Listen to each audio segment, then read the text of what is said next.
కొద్ది ప్రేక్షకులకు వందే మాతరం. ఈరోజు మన అంశం స్వామి వివేకానంద ముఖతా వచ్చిన వజ్ర సంకల్పం అనే మాటకు 124 సంవత్సరాలు గడిచిన నేటికి అది నిజం అని నిరూపించిన సమకాలీన సంఘటన. అక్టోబర్ 14 ఉదయం 11 గంటలకు కేరళలోని తిరువనంతపురం జిల్లాకు సబ్ కలెక్టర్గా బాధ్యతలు స్వీకరించిన ఫ్రాంజిల్ పాటిల్ను చూసి ఉంటే ఆమె గదిలో తనకు ప్రేరణగా పెట్టుకున్న పటంలోని స్వామి వివేకానంద కూడా గర్వించి ఉండేవారు. ఎందుకంటే ఫ్రాంజిల్ పాటిలకు కంటి చూపు లేదు. ఆమె రెటినల్ డిటాచ్మెంట్ అనే సమస్య కారణంగా తన 8వ ఏటనే చూపును కోల్పోయింది. కానీ తాను మిగతా వాళ్ళగానే అనుకున్నది సాధించగలను అనే ఆత్మవిశ్వాసాన్ని మాత్రం కోల్పోలేదు. కళ్ళు తెరిచినా మూసినా చీకటే అయినా జీవితంలో లొంగలేదు, బెంగపడలేదు, తనపై తనకు జాలి కలగలేదు. నిలిచి పోరాడి గెలిచింది. ముంబైలో డిగ్రీ, ఢిల్లీలో మాస్టర్స్ డిగ్రీ చేసి 2016లో ఉద్యోగం కోసం పరీక్ష రాస్తే 773వ ర్యాంక్ వచ్చింది. కాబట్టి ఇవ్వలేమని ఇండియన్ రైల్వేస్ వాళ్ళు అనకూడని మాట అంటే ఆమె మౌనంగా వాపసు పోయింది. ఆత్మహత్యకు ప్రయత్నించలేదు.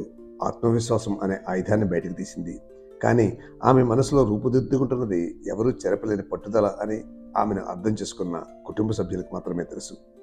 నీవు అనుకున్నది సాధించేంత వరకు అడుగు వెనక్కి వేయొద్దు, లేచి పోరాడు, కొండల్ని సైతం ఢీ కొట్టగల శక్తి నీలో ఉంది, భయపడకు అన్న వివేకానందుని తోటా లాంటి మాటలే ఆమెకు మంత్రాలయ్యాయి.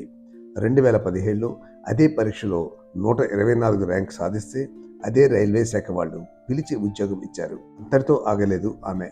సివిల్స్ రాయాలని ఆమె లక్ష్యం. ఉత్తిన లక్ష్యం పట్టుకోవడం కాదు, అందుకోసం తీవ్రంగా కృషి చేసింది. అనుకున్న లక్ష్యం చేరుకుని భారతదేశంలో మొట్టమొదటి విజువల్లీ ఛాలెంజ్డ్ ఉమెన్ ఐఏఎస్ ఆఫీసర్గా చరిత్రను సృష్టించింది. మరొక్కసారి వివేకానందని మాటలకు నిజస్వరూపమైన ఫ్రాంజిల్ పాటిల్ గారిని హృదయపూర్వకంగా అభినందిస్తూ, చిన్న చిన్న సమస్యలకే కుంగిపోయి ఆత్మహత్య చేసుకుంటున్న నేటి యువత ఈ ఫ్రాంజిల్ పాటిల్ గారిని ఒక స్ఫురణగా తీసుకుంటే వారి జీవితాలు కూడా అమోఘంగా మలుచుకోవడానికి అవకాశం ఉంది అని చెప్పడానికి ఈ వీడియోను తయారు చేయడమైంది.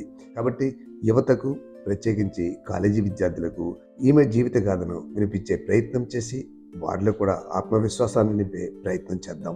ఈ వీడియోపై మీ అభిప్రాయాలు కామెంట్స్ రూపంలో తెలియజేయండి. అదేవిధంగా మీకు నచ్చితే లైక్ చేసి మిత్రులకు షేర్ చేయండి.